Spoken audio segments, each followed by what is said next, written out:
Oi, Nanete, tudo bom? Estamos aqui de novo no nosso Panacota Literária, 10 minutos de letras. Oi, Paulo. Oi, pessoal. Tudo bom? Hoje nosso tema é biografia, autobiografia e memórias. Literatura de não ficção. Isso, literatura de não ficção.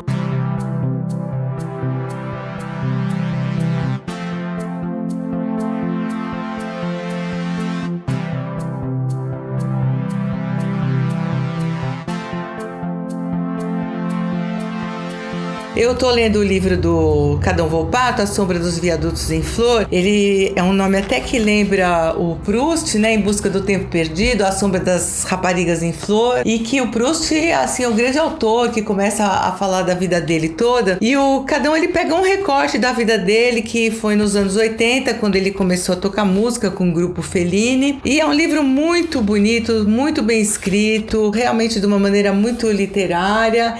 E foi publicado pela SESI, SP Editora, e foi finalista do Jabuti esse ano, agora em 2019. E ele lembra até que eu achei curioso que ele nasceu no ano do macaco, que é justamente o nome do livro da Patti Smith, que é uma autora que ele adora e que está sendo lançado agora. Então eu achei assim interessante como casou tudo isso, e a maneira dele falar faz a gente lembrar de outras coisas dos outros e da gente mesmo. Você já deu aula de biografia, né, Nanete? Você dá aula, não dá? Eu dou aula. Desde 2011 eu dou cursos de biografia, autobiografia e memória. E as pessoas, na verdade, Paulo, não têm ideia. Poucas pessoas têm noção do que é uma coisa e outra. As pessoas falam, quero fazer uma biografia. Aí você tem que conversar com ela algum tempo para entender exatamente o que ela quer. Porque biografia é quando você, escritor, vai escrever sobre a vida de alguém, sobre toda a vida de alguém. Isso requer anos de pesquisa e muito trabalho. A autobiografia é quando você quer contar a sua própria vida. Então é você mesmo escrevendo sobre toda a sua vida inserida num contexto histórico e geográfico. Então, fulano que nasceu não sei o que, estava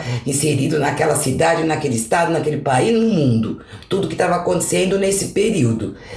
Então é a trajetória de uma vida inteira. A biografia é uma vida inteira, senão não é biografia. E em terceiro lugar existe o livro de memórias, que é um recorte.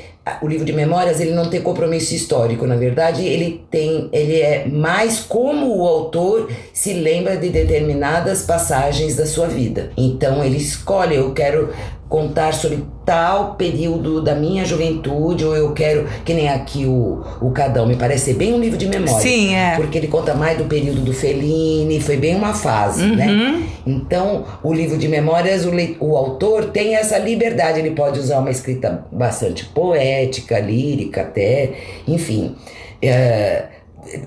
Tem muitos leitores, eu não sei se todo mundo sabe, mas o segmento que mais vende no ramo em pesquisas recentes, primeiro são livros religiosos.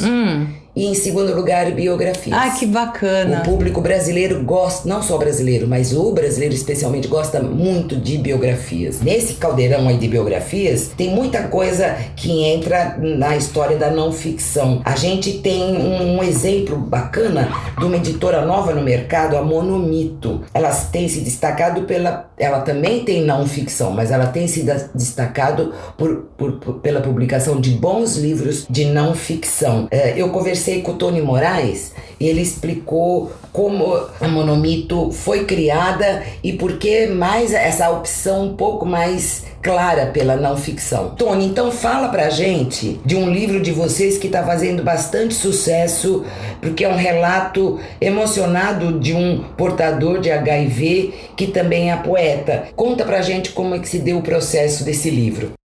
Bom, falando um pouco sobre o Você Nunca Fez Nada Errado, ele é um livro que tem uma história curiosa, porque o Felipe Cruz é um poeta premiado já, tem um trabalho já bastante reconhecido dentro da poesia, mas até então não tinha publicado nada em prosa ainda. Então ele me procurou e me mandou o original falando assim, Tony, eu tenho um livro para te mandar que eu não sei te dizer muito bem o que é. Eu só posso te dizer que tudo que está escrito ali é verdade.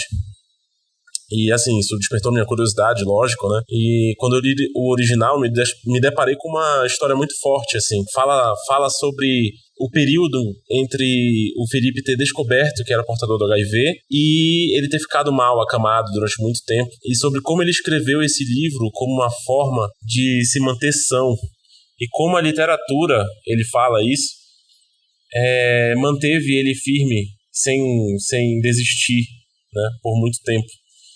E é um livro muito interessante, está disponível na nossa loja, monomito.com. Você pode achar lá a nossa loja virtual. É um livro bem forte, é um livro bem interessante, bem moderno, assim. Ele passeia com muita naturalidade por entre gêneros diversos. E é uma história muito curiosa. Eu acho que é um livro que vale muito a pena ser lido.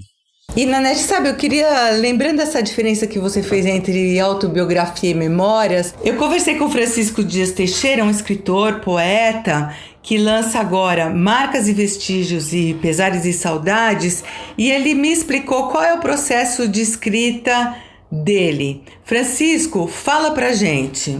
Oi, Paulo, Nanete. Inicialmente eu gostaria de dizer que classifico o meu escrito como memórias e não autobiografia, pois compreendo que a autobiografia tem como eixo fatos ou realizações que merecem destaque numa trajetória de vida. Já nas memórias, os fatos e as realizações têm pouca importância em sua objetividade, mas às vezes um fato trivial afeta profundamente a subjetividade de um indivíduo e, portanto, é relevante em suas memórias. Acho que toda pessoa, ao longo de sua vida, acumula material capaz de se transformar numa obra memorialística.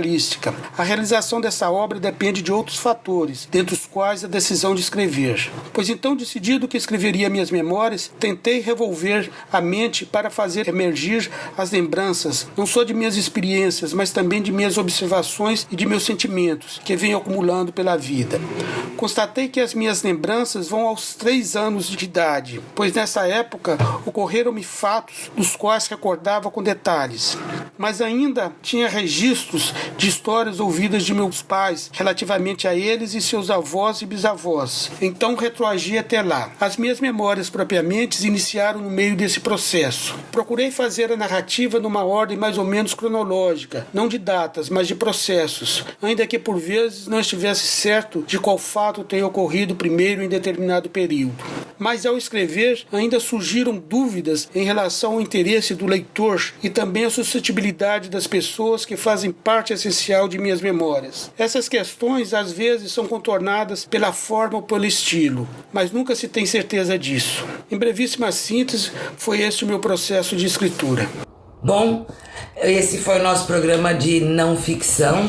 Espero que tenha sido esclarecedor, né, para as pessoas entenderem um pouco como que é possível falar de si, usar suas próprias experiências. Ainda tem a literatura de autoficção, mas essa vai ficar para um próximo episódio. É legal as pessoas saberem que elas também podem escrever as suas memórias, né, Nanete? Todo mundo é capaz de escrever e, como diz a Clarice Lispector, toda vida rende um livro. Só depende, aí o que acrescento, só depende de como é escrito esse livro, né?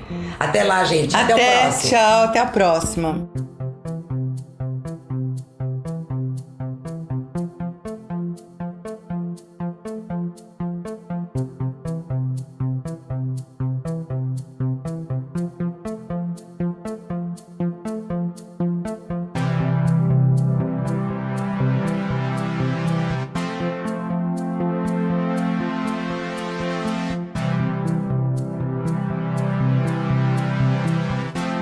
Panacota Literária é uma produção de Paula Bayer e Nanete Neves. Trilha e edição de Juliano Costa.